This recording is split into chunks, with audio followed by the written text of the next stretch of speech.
Chromium का configuration कैसे लिखे अपन। तो सबसे पहली बात कि क्रोमियम का एटॉमिक नंबर 24 होता है, ये बात हमें मालूम होना चाहिए। बाकी अब हम क्या करते हैं कि मैं तुम्हें किसी भी कन्फिगरेशन को तुम कैसे लिखोगे वो बताता हूँ और फिर हम क्रोमियम का भी लिखेंगे। हम एक और बात जानते हैं कि क्रोमियम के कन्फिगरेशन के दौरान कुछ एक्सेप्शन एराइज होता है, तो मैं ये भी बताऊंगा कि एक्सेप्शन क्यों एराइज होता है। साथ ही साथ हम Cr2+ और Cr3+ का भी कन्फिगरेशन लिखना सीखेंगे। तो सबसे पहले तुम्हें क्या करना है, ऐसे ये अफबाऊ प्रिंसिपल है बाय द वे, इसको तुम्हें इस तरीके से अरेंज करना है। तो तुम देखो मैंने कैसे अरेंज किया है। तो 1 जो है वो ऑर्बिट दिखा रहा है, s जो है वो ऑर्बिटल दिखा रहा है। तो मैं कैसे इसको अरेंज करता हूँ, 1s, फिर 2s, 3s, 4s, 5s, 6s and so on. दूसरे कॉलम की मैं बात करूं तो 2, p जो है वो 2 से शुरू होता है। आई मीन कि तुम्हारे पास अगर यहाँ तुम फोटो देखो, ये तुम्हारा फर्स्ट ऑर्बिट है, तो फर्स्ट ऑर्बिट के अंदर केवल s होता है, तो हमने 1s से शुरू किया है। सेकेंड ऑर्बिट के अंदर s और p दोनों होता है, तो हमने सेकेंड ऑर्बिट में s भी दिया है और p भी दिया है।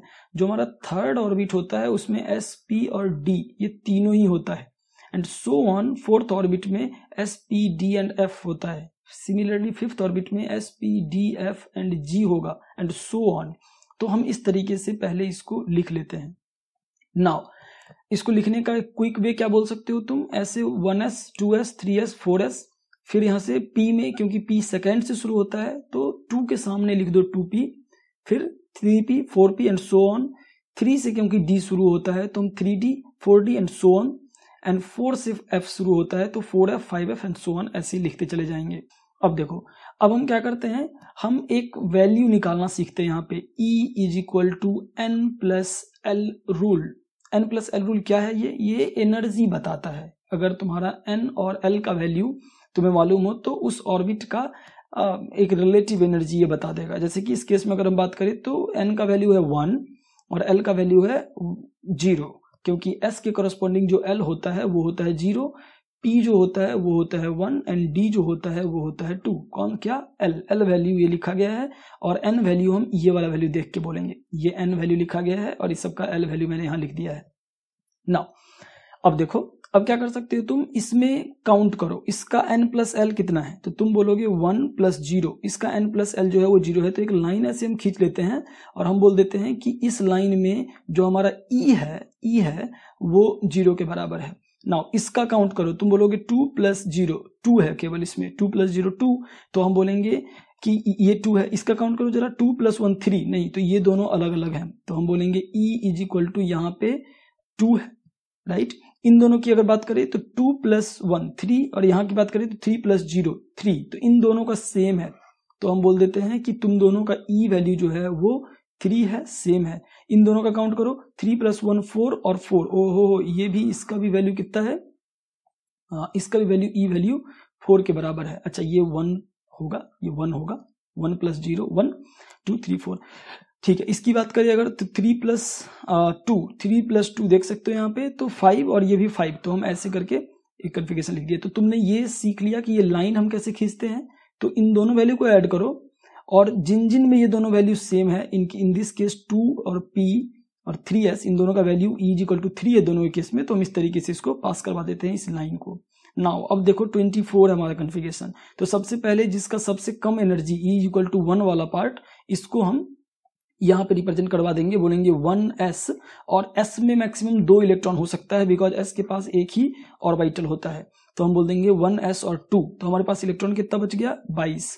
अब हम बोलेंगे दूसरा किस में जाएगा, 2s के अंदर जाएगा, तो क्योंकि ये वाला ऐसे आया, फिर हम बोलेंगे कि ठीक है, अब दूसरा लाइन देखो, इस लाइन में तो कुछ बचा नहीं, दूसरा लाइन देखो, तो इसमें 2s और 2 हो गया।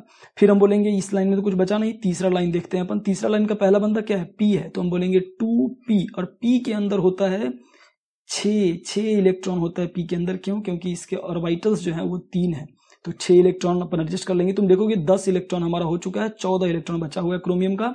अब हम बोलेंगे 2p के बाद कौन आएगा, तो तुम बोलोगे 3s आएगा, ठीक है, इसमें भी 2 इलेक्ट्रॉन डाल दो। अब तुम ऐसे घूमो, इसमें तो और कुछ बचा नहीं, इधर नहीं बचा, तो तुम इस लाइन में चले जाओ। यहाँ पे तुम देखोगे 3p आ गया है, तो हम बोलेंगे 3p, कितना इलेक्ट्रॉन आएगा, 6 इलेक्ट्रॉन आएगा, ठीक है। उसके बाद 4s, ठीक है, 4s कितना इलेक्ट्रॉन आएगा, 2 इलेक्ट्रॉन आएगा। क्योंकि अब तुम देख सकते हो कि टोटल हमारा 20 हो चुका है, 10 + 10 20, और हमारे पास बच गया है 4। डी में 10 इलेक्ट्रॉन रखा जा सकता है बिकॉज डी के पास 5 ऑर्बिटल होता है। हम जानते हैं डी के पास 5 ऑर्बिटल होता है, इसमें 10 इलेक्ट्रॉन रखा जा सकता है।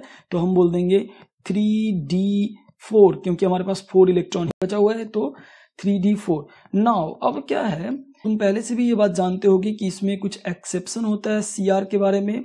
तो सीआर में एक्सेप्शन होने के बाद हम कन्फिगरेशन कुछ इस तरीके से कर देते हैं, और इस 4 का एक इलेक्ट्रॉन को हम जंप करवा देते हैं 3d में, और ये हो जाता है 5। तो क्यों ऐसा करवाते हैं? तो इसका रीजन दिया जाता है कि स्टेबिलिटी बढ़ जाती है। I mean half fielded orbital जो है वो ज्यादा स्टेबल होता है, एक रीजन ये दिया जाता है।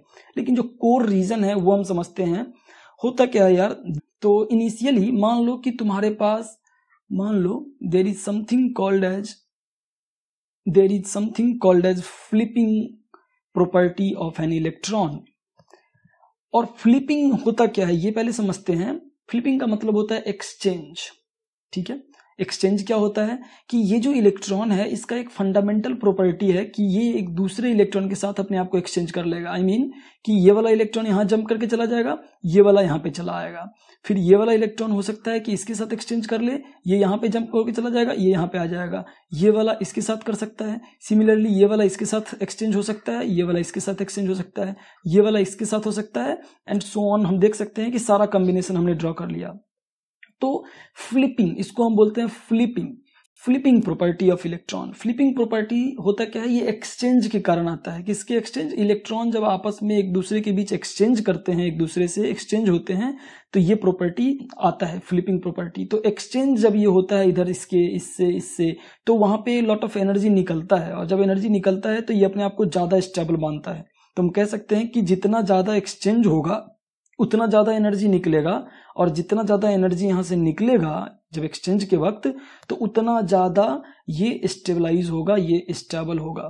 तो हम बोल सकते हैं कि फ्लिपिंग जो है उसके कारण से एक्सचेंज के होता है, और एक्सचेंज होने के कारण से एक्सचेंज एनर्जी निकलता है, जिसके कारण से स्टेबिलिटी आती है इलेक्ट्रॉन में। तो फ्लिपिंग जो है इलेक्ट्रॉन का फंडामेंटल प्रॉपर्टी है। तो जब दो केस ले लेते हैं अपन, ये मैं ले लेता हूं 3d4 वाला केस जिसमें कि 4 लोगों में इलेक्ट्रॉन ऐसे भरा हुआ है, और ये मैं ले लेता हूं 3d5 वाला केस जिसमें कि 4 लोगों में इस तरीके से 5 लोगों में इस तरीके से इलेक्ट्रॉन भरा हुआ है। अब हम फ्लिपिंग काउंट करते हैं। फ्लिपिंग क्या होता है कि ये बंदा इसके साथ, ये बंदा इसके साथ, ये बंदा इसके साथ, जितना ज्यादा एक्सचेंज होगा, राइट, उतना ज्यादा एक्सचेंज एनर्जी निकलता है यहां से।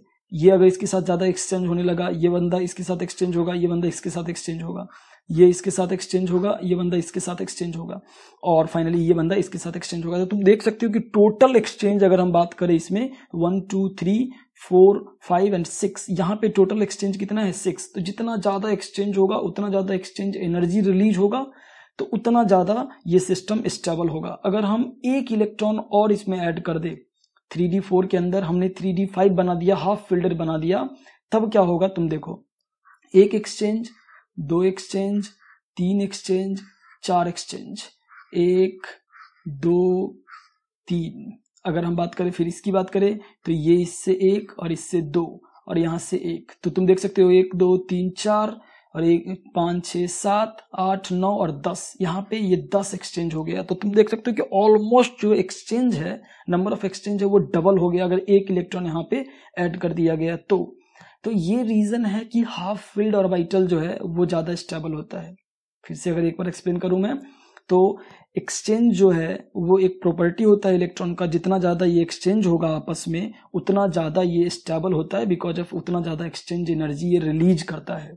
तो यहाँ पे जो एक्सचेंज है, नंबर ऑफ एक्सचेंजेज है वो 6 है, और यहाँ पे जो नंबर ऑफ एक्सचेंजेज है वो 10 है, and that is why chromium के केस में हम देखते हैं कि 3d4 में एक इलेक्ट्रॉन आ जाता है, कहाँ से, 4s2 से एक इलेक्ट्रॉन इसमें जंप कर जाता है, बिकॉज ऑफ दिस रीजन कि हाफ फिल्डेड हो जाने की वजह से इसकी स्टेबिलिटी बहुत ज्यादा बढ़ जाती है। Why? Because of exchange energy बहुत बढ़ जाता है, बहुत ज्यादा निकलता है यहाँ से, क्योंकि एक्सचेंज नंबर ऑफ एक्सचेंज जो है वो ऑलमोस्ट डबल हो गया है, राइट।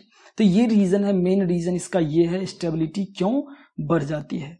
तो अगर हम ये बात समझ चुके हैं कि क्यों ये कन्फिगरेशन आ गया, तो अब हम Cr2+ का भी कन्फिगरेशन देख लेते हैं। तो सेम एग्जैक्टली सिमिलर होगा सब कुछ, केवल जो लास्ट ऑर्बिटल होगा बेसिक रूप से, उस ऑर्बिटल से हम इलेक्ट्रॉन को निकाल देंगे। तो तुम यहाँ पे देखोगे कि लास्ट ऑर्बिटल कौन सा है, तो लोग बोल देते हैं कि सर लास्ट ऑर्बिटल तो ये 3d4 वाला बंदा दिख रहा है, तो हम यहाँ से 2 इलेक्ट्रॉन निकाल देंगे, बिकॉज 2 प्लस चार्ज है। यहाँ पे ध्यान रखना है कि पॉजिटिव चार्ज या निगेटिव चार्ज, अगर तुम्हें इलेक्ट्रॉन हटाना है किसी सिस्टम से तो लास्ट ऑर्बिटल से हटाओगे तुम, और किसी सिस्टम में अगर इलेक्ट्रॉन ऐड करना है तो लास्ट ऑर्बिटल में ही इलेक्ट्रॉन ऐड होगा, जो सबसे लास्ट में ऑर्बिटल है, जो सबसे आगे ऑर्बिटल है उसमें। तो लोग बोल देते हैं कि यार ये वाला ऑर्बिटल सबसे लास्ट है तो हम इसमें से इलेक्ट्रॉन निकाल देंगे, लेकिन ये गलत बात है। ये लास्ट ऑर्बिटल नहीं है। ये बंदा को अगर तुम देखो, इस बंदे को अगर तुम देखो, तो ये है लास्ट ऑर्बिटल। कैसे? ये 4 में s है, मतलब ये थर्ड तक देखो 1 2 3, और ये 4 हुआ, ये चौथा गया, ये n=4 है, यहाँ पे s होगा। और ये d कहाँ पे है? d इस 3 के अंदर d है। अब एनर्जी डिफरेंस है, एनर्जी इसका ज्यादा है, उससे मतलब नहीं है। एनर्जी ज्यादा होने के कारण से कन्फिगरेशन ऐसा हुआ है, लेकिन लास्ट जो है वो 4 में जो s है वो है लास्ट। तो एक इलेक्ट्रॉन तो पहले यहां से जाएगा, एक इलेक्ट्रॉन पहले यहां से जाएगा, 2 इलेक्ट्रॉन यहां निकालना है अपने को, देख सकते हैं +2, और एक इलेक्ट्रॉन यहां से जाएगा, और ये हो जाएगा। यहां तक तो चीजें पूरी सेम रहेंगी, खाली यहां पे चेंज होगा क्या, ये 4s0 एंड 3d3, सॉरी ये 4 होना चाहिए, 5 होना चाहिए, 3d4, राइट। ये वाला कन्फिगरेशन 5 हो जाना चाहिए, तो 3d4। सिमिलरली अगर तुम +3 का क्रोमियम Cr3+ का बोलोगे तो ये पूरा तो सेम ही रहेगा, केवल अब अभी लास्ट कौन है? लास्ट ये है अब, राइट, बिकॉज अब 4 में तो इलेक्ट्रॉन रहा ही नहीं, तो लास्ट ये है, तो इसमें से एक और इलेक्ट्रॉन हटा दो, इसको 3 कर दो, तो ये 3d3 हो जाएगा। तो कन्फिगरेशन Cr3+ का कन्फिगरेशन भी लिखना हम सीख